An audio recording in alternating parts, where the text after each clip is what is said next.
Boa noite a todos. Nós vamos estar conversando hoje sobre algumas histórias de transformação.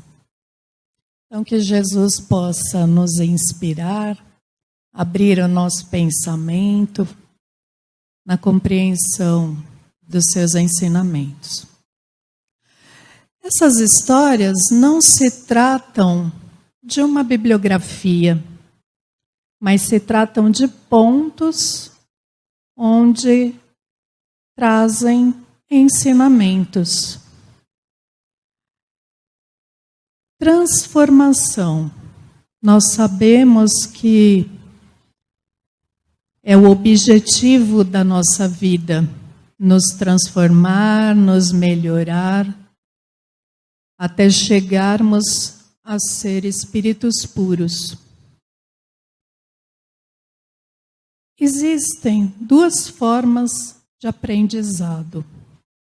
Uma forma é através das próprias experiências que nós vamos tendo na nossa vida, no nosso dia a dia, conforme vamos lidando com as circunstâncias normais. Outra forma de aprendizado é através da observação da vida de outras pessoas. Por exemplo, precisamos aprender com Jesus. Então, observamos aquilo que Jesus fez, os seus ensinamentos, e vamos aprendendo.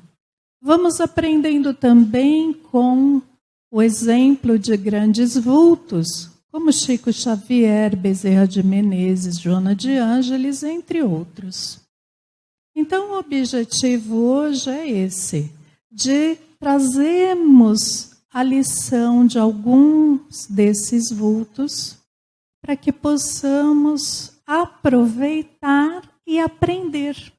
E quando aprendemos desta forma, nós nos poupamos do sofrimento, porque normalmente as experiências são carregadas, às vezes de sofrimento, às vezes de trabalho cerebral, e na observação o aprendizado se dá de uma forma mais fácil, mais tranquila. O objetivo de Jesus, quando veio aqui a esse planeta, é a implantação do reino de Deus. Para que o reino de Deus seja implantado, Jesus precisa que nós nos modifiquemos e que, ao nos modificar, influenciemos aqueles que estão ao nosso redor para que esses também possam se modificar. E nós só teremos o reino de Deus implantado aqui na Terra quando até o último morador deste planeta estiver modificado. Então, se queremos um mundo melhor, precisamos nos melhorar e auxiliar na mudança através do nosso exemplo. Então, vamos começar com uma pessoa que foi crucificado junto com Jesus. Sabemos que Jesus foi crucificado entre dois ladrões. Nos evangelhos canônicos, que são os que são aceitos pela Igreja Católica, não consta o nome desses dois indivíduos. Mas no evangelho apócrifo de Bartolomeu, apócrifo porque não é aceito pela Igreja Católica, nós encontramos o nome deles, Dimas e Gestas. E nós vamos falar de Dimas. Dimas se comove com o Cristo. Por quê? Jesus antes de sua crucificação, passara a noite preso. Durante a noite, Jesus foi torturado. E os 2 ladrões, Dimas e Gestas, estavam lá e viram tudo o que acontecera com o Cristo. Jesus foi humilhado, foi visto pela população como alguém indesejado, sofreu vários tipos de tortura. E esse indivíduo, Dimas, presenciara tudo isso. E ele pensava, nós, Dimas e Gestas, fomos punidos porque realmente nós praticamos o mal, nós éramos ladrões. Então, de uma certa forma, nós merecemos a punição que estamos recebendo. Mas e este outro homem, este justo? E Dimas fala que conhecera, que ouvira falar de Jesus e que sabia que Jesus só havia feito o bem. Então, como que um justo recebera essa punição? A crucificação era uma punição muito séria que os romanos utilizavam só para pessoas más. E era uma morte muito complicada, horrível, porque era uma morte lenta. Dizem que essa morte demorava aproximadamente 3 dias. Porque a pessoa, ao ser crucificada, ela tinha que contar com o apoio dos pés. Então, conforme as pernas iam enfraquecendo, os pulmões iam sendo comprimidos até que a pessoa não conseguia mais respirar. Então, uma morte muito, muito triste, muito complicada. E Dimas, então, se comove. Como que um homem bom e justo chegara naquela situação? Havia sido condenado a uma morte tão infame. E acontece um diálogo entre Dimas e Gestas. Gestas blasfemava. Tu não és o Cristo? Salva a ti mesmo e a nós. E Dimas, então, fala para Gestas: nem tu que estás na mesma condenação temes a Deus? Nós, com justiça, pois estamos recebendo coisas dignas do que praticamos. Ele, porém, nada praticou de impróprio. E Dimas, então, pede a Jesus que lembre-se dele quando Jesus retornasse ao reino dos céus, ao reino de Deus. E Jesus lhe responde: amém te digo que hoje estarás comigo no paraíso. Não que Dimas pudesse entrar de imediato, porque sabemos que colhemos o que plantamos. Que Dimas não poderia entrar no paraíso sendo que ele havia sido um ladrão. Ele teria que resgatar aquilo que ele fez de mal. Mas naquele momento o coração de Dimas é tocado pelo exemplo de Jesus, pelo exemplo de mansuetude, porque apesar de todo o sofrimento que Jesus passara, apesar de toda a ingratidão que Jesus recebera, Jesus estava manso e humilde. Jesus aceitara a sua condenação com simplicidade. E aquele ato, então, tocara profundamente o coração de Dimas, a ponto de Dimas se arrepender e pensar: se eu pudesse retornar, eu faria outras escolhas, faria tudo diferente. E isso foi muito importante, porque Dimas, quando desencarna numa condição espiritual melhor, com uma proposta diferente, uma proposta de melhora, uma proposta de mudança, de modificação. A outra história é de Maria Madalena. Maria Madalena era muito rica, era jovem, bela. Madalena, porque é do lugar onde ela morava. Na verdade, o nome era Maria de Magdala. Morava em Magdala. Maria era uma prostituta e recebia as pessoas eminentes da região.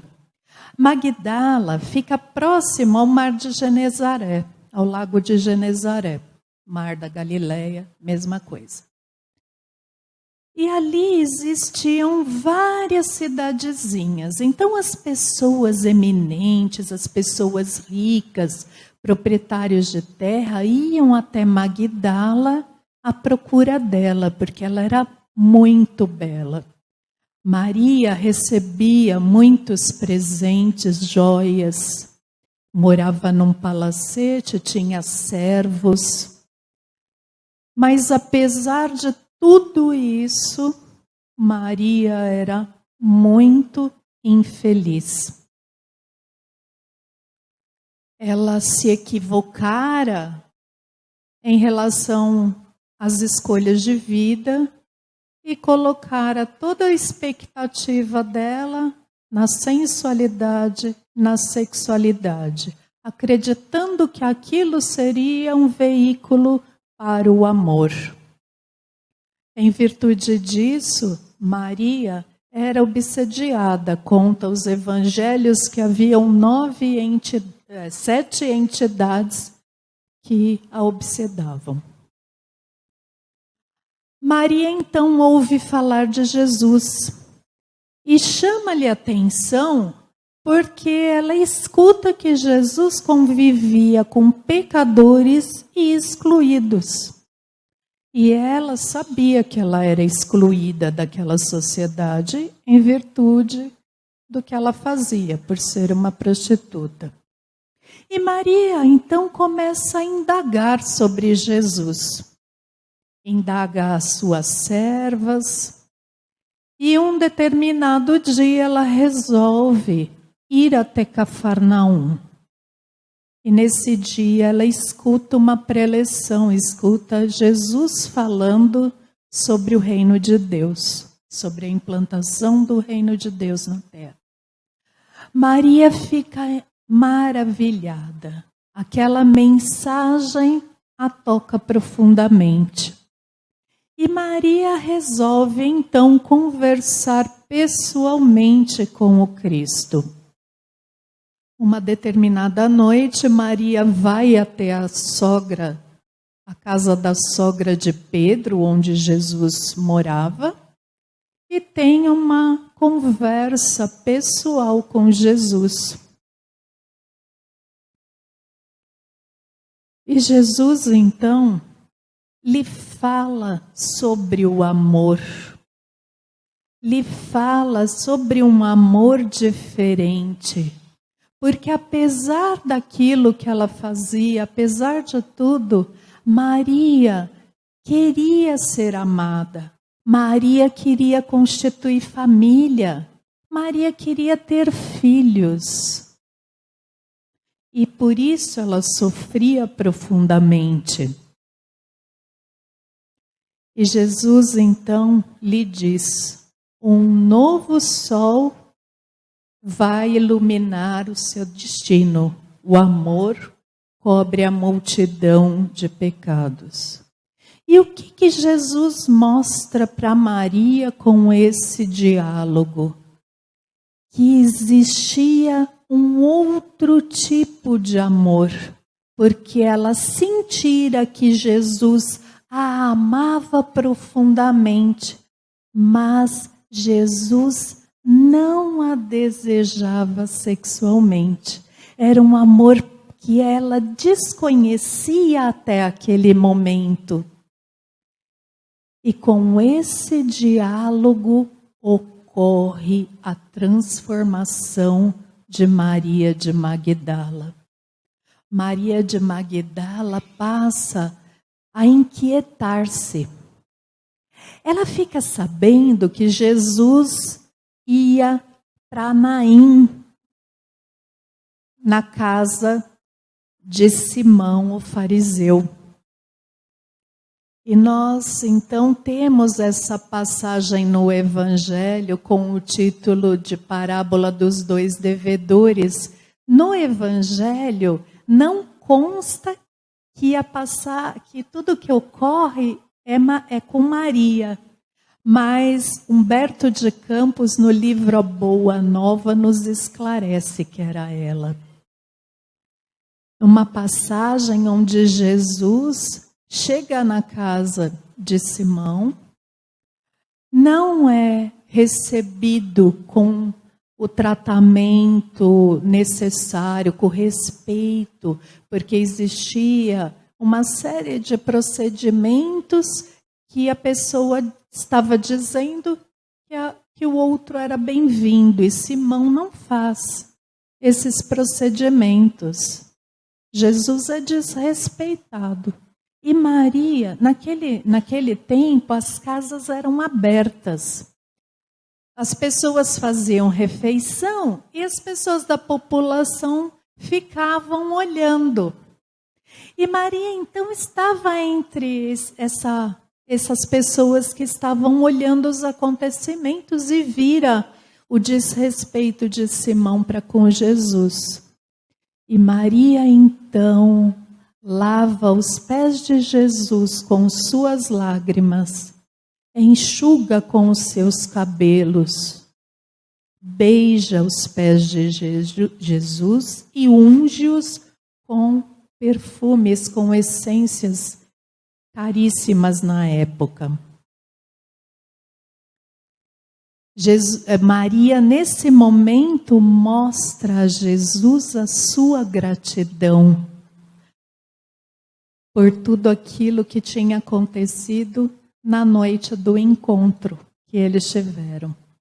E desse dia em diante, Maria se transforma realmente. Ela vai para sua cidade, distribui todas as suas posses com os pobres, fica apenas com o estritamente necessário para não ser peso para a sociedade e passa a ir com Jesus de cidade a cidade acompanhando-o. Maria então começa a estar com as crianças, com os desesperançados, com os doentes. No dia da crucificação de Jesus, Maria estava aos pés da cruz, junto com Maria, mãe de Jesus. E a primeira pessoa para quem Jesus aparece em sua ressurreição foi para Maria de Magdala. Porque Jesus reconhece o quanto ela se esforçara para chegar até ali, para fazer toda a mudança que ela fizera em sua vida, em sua forma de ser. E depois da morte de Jesus, Maria é vista no Vale dos Leprosos a trabalhar em benefício dos leprosos, que eram seres também excluídos. Essas duas histórias são histórias de pessoas que foram tocadas num primeiro contato com Jesus. Mas nem só de coisas boas a história existe. Nós temos também exemplos de pessoas que tiveram contato direto com Jesus e foram se modificar depois de muito tempo. É a história de Públio Lentulus, que está no livro há 2000 anos. Nós pensamos apenas alguns episódios. Recomendo a leitura, é uma história belíssima. Públio Lentulus foi uma das encarnações de Emmanuel, espírito muito famoso entre a gente, que ditou vários livros para Chico Xavier. E nesta encarnação, ele era um senador romano. Então, ele tinha um cargo muito elevado, ele era uma pessoa extremamente preconceituosa, dura e orgulhosa. Os romanos, lembrando, nessa época, dominavam a Galileia, dominavam os hebreus, os judeus, hoje chamamos de judeus. Então, Públio tinha um cargo altíssimo, uma representatividade enorme. E ele, então, dentro do seu lar, se depara com um problema muito sério. Sua filha Flávia estava extremamente doente com lepra. E Públio, então, recorre ao imperador pedindo para se mudar para Galileia, porque ali havia um clima mais favorável, acreditando que dessa forma sua filha poderia se recuperar. A família muda-se, mas a criança não se recupera. Públio procura fazer de tudo, não tendo êxito. Sua filha estava à beira do desencarne. E o desespero, então, tomava conta daquela família. Sua mulher, Lívia, ouvira falar de Jesus e pedira insistentemente para que Públio procurasse Jesus, porque ela ouvira dizer que Jesus tinha capacidade de cura. Públio, então, depois de muita insistência, vai procurar Jesus. Mas devido ao seu orgulho e por ele ser uma figura muito eminente, ele busca Jesus à noite, para não ser visto por ninguém. E Jesus, então, depois de Públio muito esperar, vai ao encontro dele. E Públio, nessa hora que Jesus se aproxima, sente uma emoção tão grande que ele não domina seu corpo, seus joelhos se dobram e ele começa a chorar. E então acontece um diálogo entre Jesus e Públio. E Jesus fala para Públio que seria melhor que ele tivesse o procurado durante o dia, não na calada da noite. E Jesus fala com essas palavras que está no livro: não venho buscar o homem de estado superficial e orgulhoso que só os séculos de sofrimento podem encaminhar ao regaço de meu Pai. Séculos de sofrimento. Jesus já percebera o tipo de ser que era o Públio, os problemas, o endurecimento do seu coração. E Jesus então deixa claro que ele iria curar a filha, curar a Flávia, não em virtude do pedido de Públio, mas porque a esposa de Públio tinha um coração muito grande, muito bom, que ela não era egoísta. E Jesus então fala: depois de longos anos de desvio do bom caminho pelo sendal dos erros clamorosos, encontras hoje um ponto de referência para a regeneração de toda a sua vida. O que Jesus está dizendo?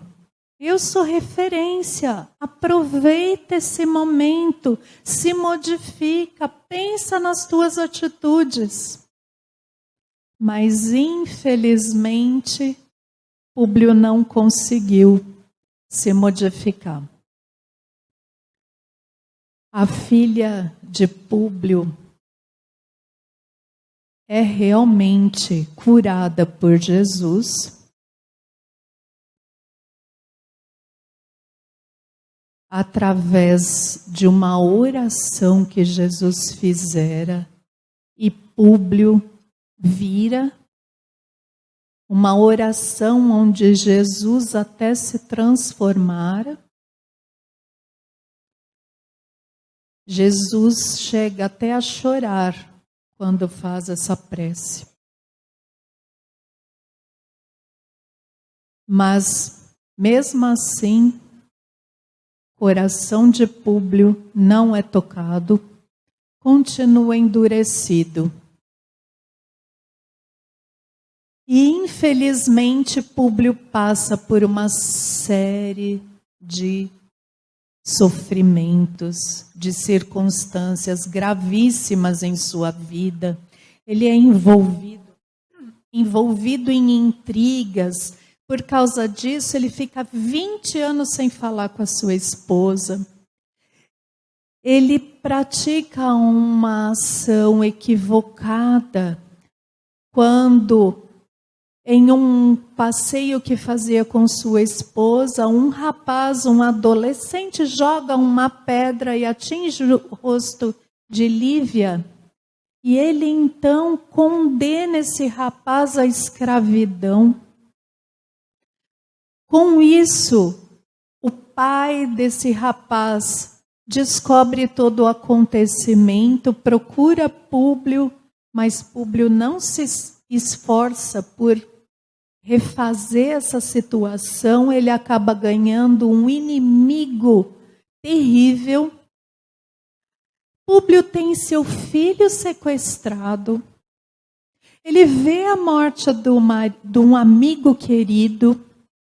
Posteriormente, ele vê todo um problema com os filhos desse amigo, culminando com o assassinato de um deles. Públio tem a sua esposa morta no circo, no dia em que ele recebe uma condecoração. E mesmo assim, ele ainda não tinha o seu coração amolecido, continuava duro, orgulhoso e implacável. Mas, já velho, ele, numa circunstância, acaba ficando cara a cara com o seu inimigo, acaba conhecendo o seu filho, que num primeiro momento ele fica frente a frente com o filho, mas não sabe que é o filho, e o filho não sabe que ele é o pai. O filho o cega, E aí o coração dele começa a amolecer. Então, quantas coisas foram necessárias? Por quê? Porque ele não conseguiu ter o seu coração tocado naquele momento do encontro com Jesus. E aí vem a pergunta crucial da noite. E nós? Como será que está o nosso coração? Será que o nosso coração já foi amolecido pelo Evangelho? Será que nós já permitimos que Jesus ocupasse o seu lugar em nosso coração? Ou será que nós somos como Públio, tão endurecidos, que precisamos passar por circunstâncias de sofrimento e dor, até chegar ao auge, até falarmos, não aguento mais. E aí ter o nosso coração modificado?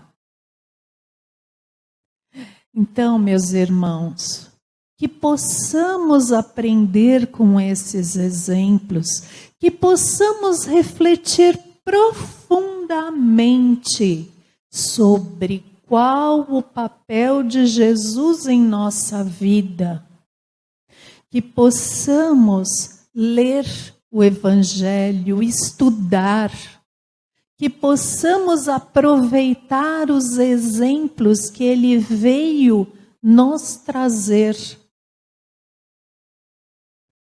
Exemplos que são caminhos de redenção, caminhos para a nossa melhora, pois ele falou, eu sou o caminho, a verdade e a vida, e ninguém vai ao Pai se não for através de mim. Então, meus irmãos, que possamos trilhar o caminho que Jesus asfaltou para nós. Que possamos seguir reto, que não entremos em atalhos, que possamos a cada dia ser firmes neste propósito e colocar Jesus dentro dos nossos corações.